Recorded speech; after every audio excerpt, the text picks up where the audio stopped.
expansion was due in large measure to men with vision, men who were not afraid to introduce new enterprises. One such man was determined to introduce the breeding and raising of thoroughbred horses to Rising Springs. However, but for another man, the enterprise would have failed, and the West might never have become a source of the world's great thoroughbreds. Rex Allen stars as the Frontier Doctor. It generally took more than a horse to excite the enthusiasm of the good people of Rising Springs, but the horse Joe Ridgely and his daughter were leading was exceptional. And along with everybody else, I wanted to find out more about it. Hi, Doc. Good morning, Janet. Joe? Hello, Doc. What do you got here? Isn't he a beauty?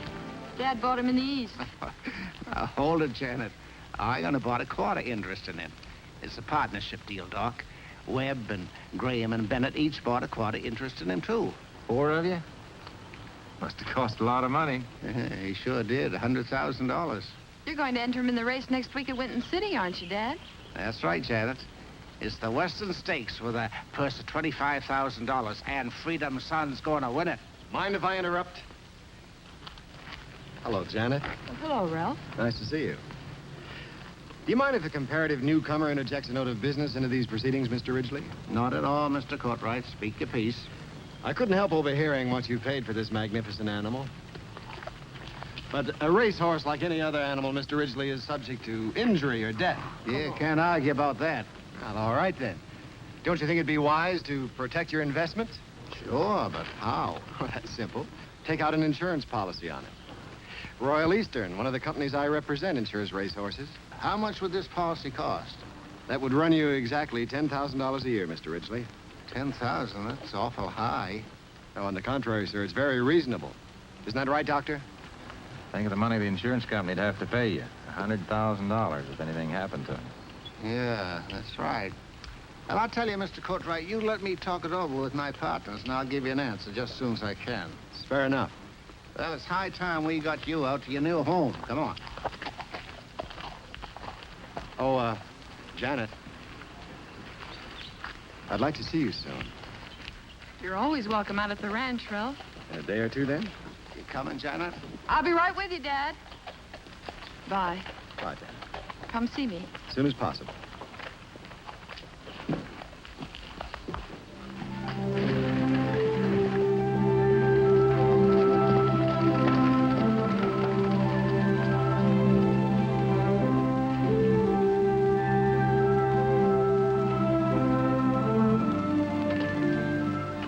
Sorry I'm late.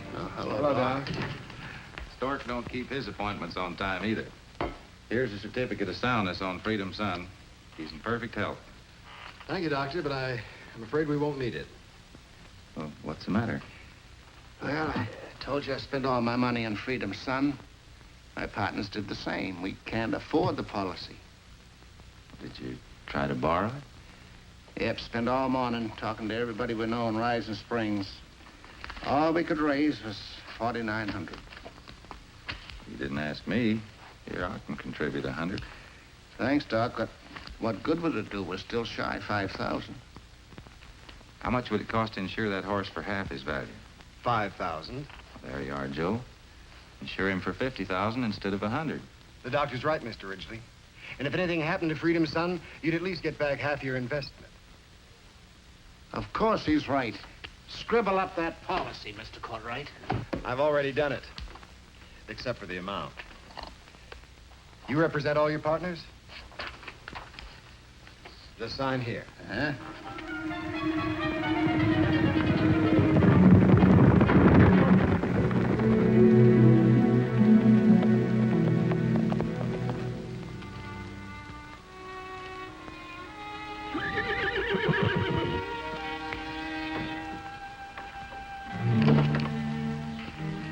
Hello, Miller. Oh, Courtright. What are you doing here? I figured I'd find you here, Ed. I remembered your circuit. You know, east in the summer, south in winter, west in spring. Is that your horse? Yeah, his name's Whitlow. Win any purses?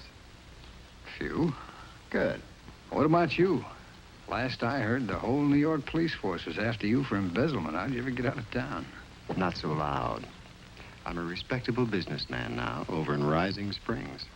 You mean you gone straight? I'm in a legitimate business until the district attorney in New York forgets all about me. What business you in? Insurance.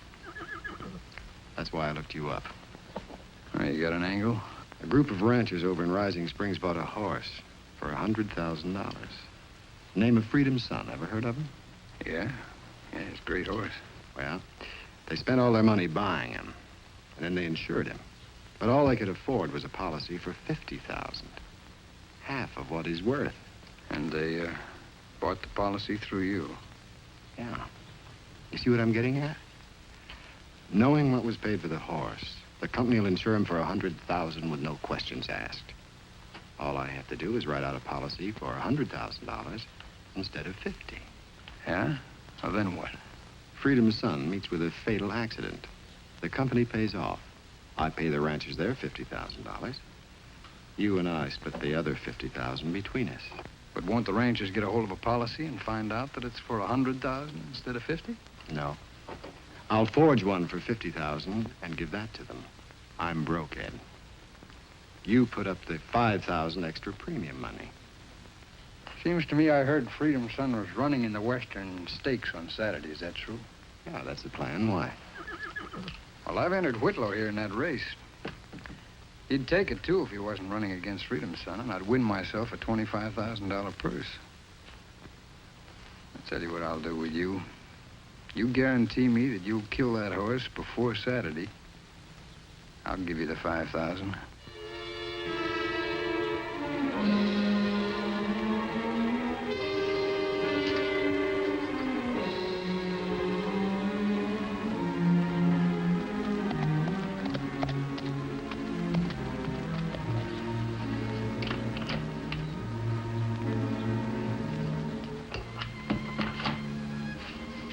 Can I help you? Oh, hello, Ralph. Hello, Janet. If you're looking for Dad, he's up at the house. I came to see you. You're looking mighty pretty, as you always do. That's very flattering. It was intended to be. It's a very nice day, Janet. Would you care to go for a little ride? Well, I'd like to, Ralph, but there's Freedom's Son to take care of. He looks happy enough and hungry enough. And I have chores to do also. I'm sure they can wait. Come on, let's go. All right, I'll run up and tell Dad. Will you close the door for me? I won't be a minute.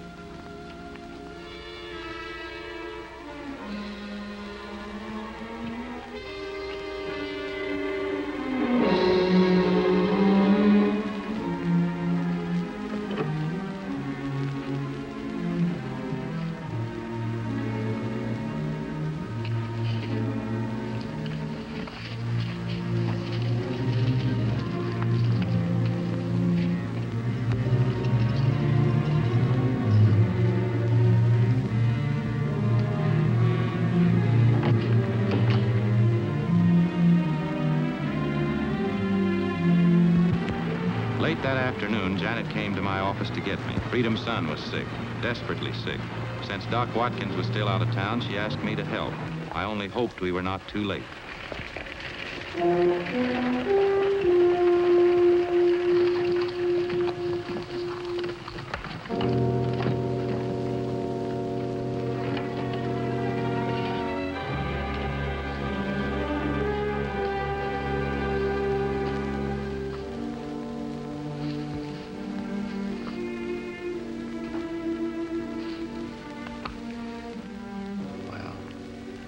If you were a person, and from the symptoms, the eyes, saliva, convulsions, I'd say he'd been poisoned. That's impossible. No matter what's the matter with him, you've got to pull him through, Doc. I'll do the best I can. Get me some blankets, some warm water, and a long neck bottle. And hurry.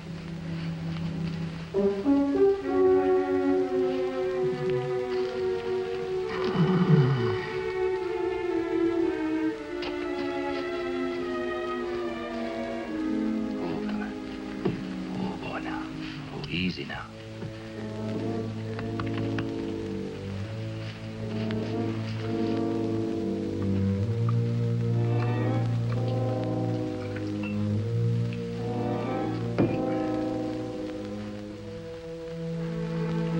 about all we can do for now.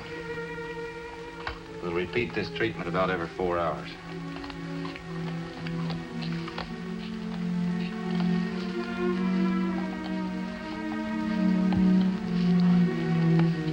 Where would he get poisoned? I wish I knew. Is this the feed bin? Yes.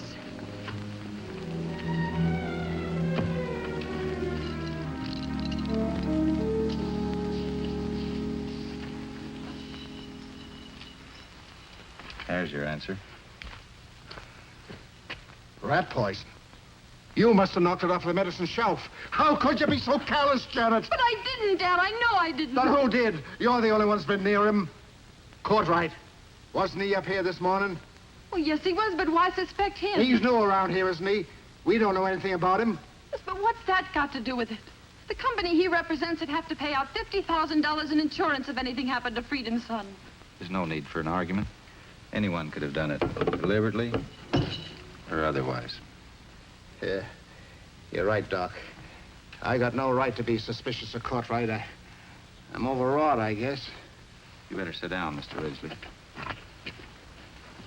Yes, I'm tired. Of course you are, Dad. So am I. Maybe I was careless. Was deliberately trying to poison him. I think you ought to put a guard with him all the time. He ought to be watched anyway if he's sick. Dad, let me do it. I can sleep here and then I can watch him day and night. I don't know. I don't like the idea of you being here alone. Maybe I ought to do it. As your doctor, Joe, and as tired as you are, I don't recommend it. Please, Dad, let me do it. All right, Janet. All right. The next 48 hours were anxious ones for us all, as we watched for signs of Freedom's son's reaction to the poison. The crisis had passed, and Freedom's son slowly improved. Janet lost no time exercising the 3-year-old every morning to regain his strength. Finally, 2 days before the big race. How's he look, Doc? Looks bright as a button to me, Joe. How's he feeling, Janet? He's full of himself. All right, cool him out.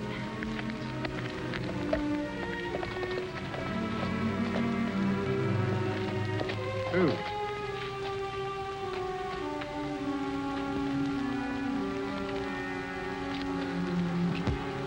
Good afternoon, gentlemen. Janet? Hello, Courtright. I brought you a copy of the policy, Mr. Ridgely. Oh, thanks. Freedom's son looks in fine fettle. Yeah, he is now, thanks to Doc here. Was he sick?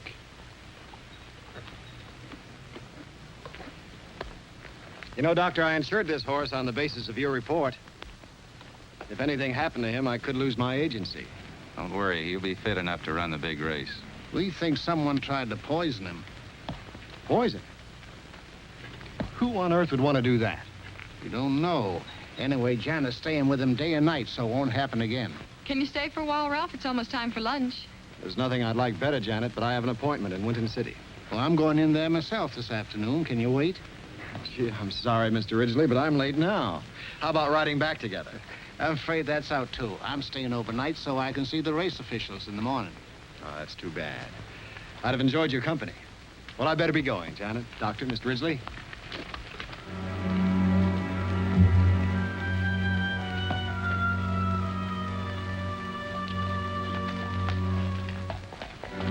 Well, what do you think, Doc? He's in the clear. Of course he is.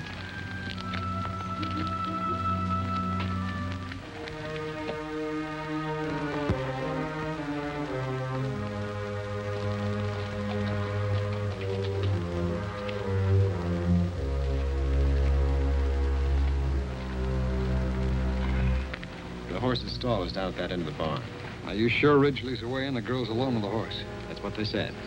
All right, this time we'll make sure the job is done right. Go on.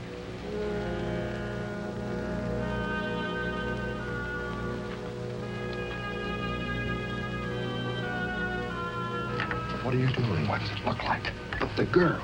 You let her out, she'll save the horse. And you make up your mind. Which do you want, the girl or the money?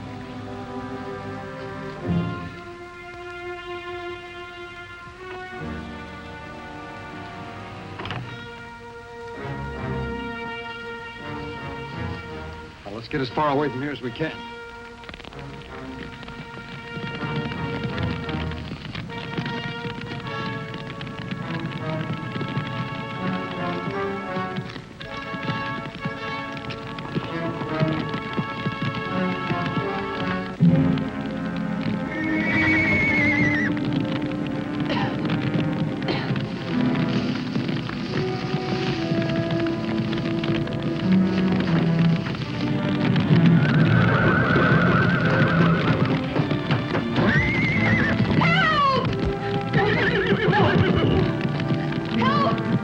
Returning from an emergency night call when I saw the red glow in the sky.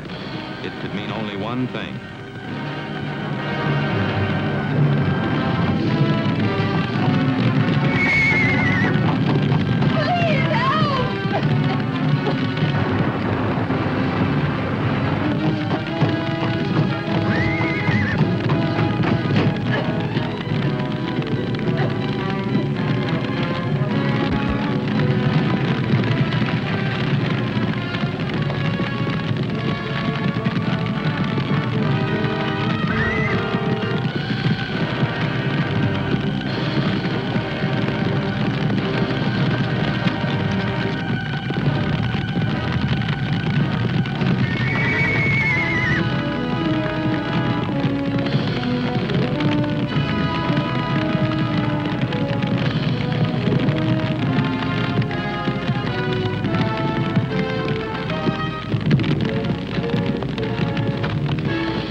Heavens, you came, Doctor. Freedom, son, is he? Oh, he's out. He's singed a little, but he'll be all right. You know you were locked in that barn from the outside? No. Have any idea who did it? No, I was asleep. I hate to say this, Janet.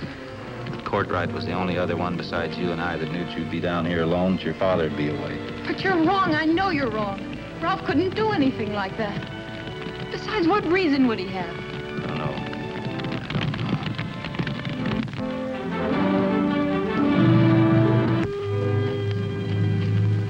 Ed, I had to see you, Ed. Freedom's son is still alive. And Richie's placed him under 24-hour armed guard. How the devil did that happen? I don't know, but I saw him this morning alive and kicking. Well, there's too much money at stake to give up now. We'll shoot him.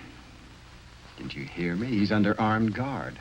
Sure, but they can't guard him while he's running in the race. We'll shoot him then. You can't do that. There'll be hundreds of people watching. We're not going to shoot him from the grandstand, you fool. There's a place under the grandstand that nobody ever uses, and it's got a clear view of the track. Maybe it'll work at that. It'll work. All the people yelling and screaming, no one will hear the shot. By the time they get to the horse and get him off the track and examine him, why, it'll give us at least an hour before they find out that it was a bullet that killed him. It was a perfect day for the big race, and people had flocked from miles around to see it.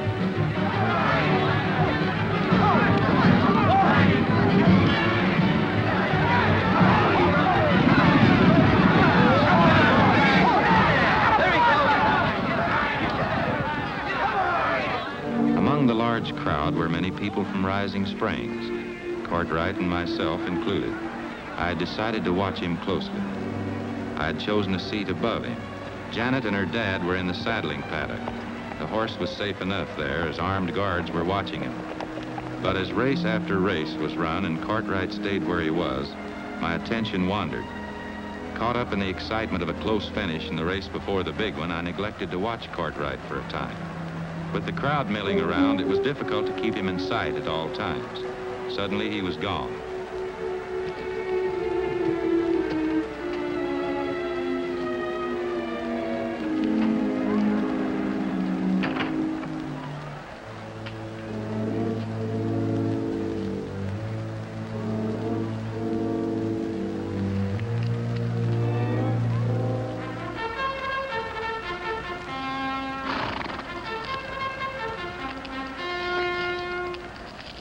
getting the home stretch, you find you're not in the lead. You go to the bat.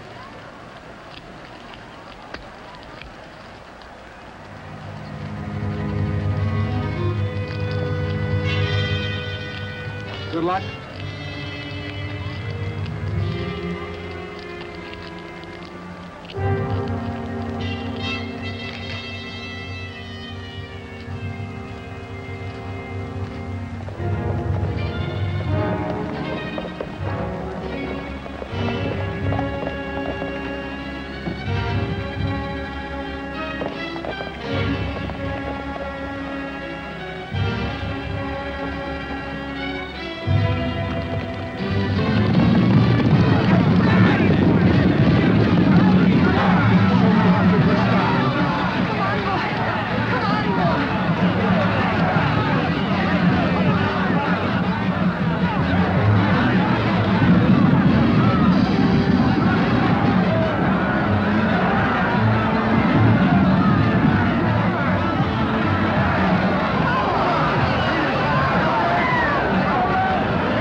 Right. The devil you've been... I don't know who you are, but I know what you've been trying to do. Now stay where you are. Doc, we've been looking everywhere for you. What's going on here? Freedom's son win the race? Yes, he ran a beautiful race. These are the two men who've been trying to kill him. I just came from the sheriff's office, and he told me that Cartwright wrote that policy up for $100,000. He intended to kill Freedom's son and pay you your $50,000, then split the other $50,000 with Miller. They found the policy in Cartwright's files. And the policy for $50,000 he gave me was a forgery? That's right. But how was Miller in on the scheme? He loaned Cartwright the extra premium money. And besides, he wanted this horse out of the way so his would win the race. Yes, I see. What's the sheriff going to do with them? Send them back east. They're wanted there for a long list of crimes. They'll be guests of Sing Sing for quite a spell. Well, good riddance to them. Bring them up here, boys.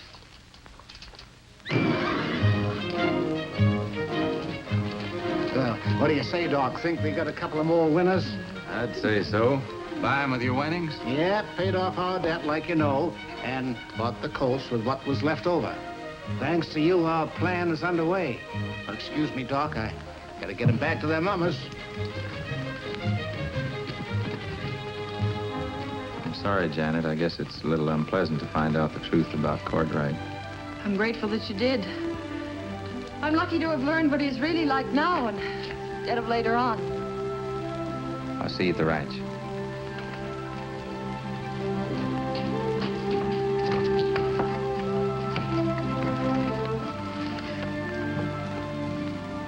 perdu.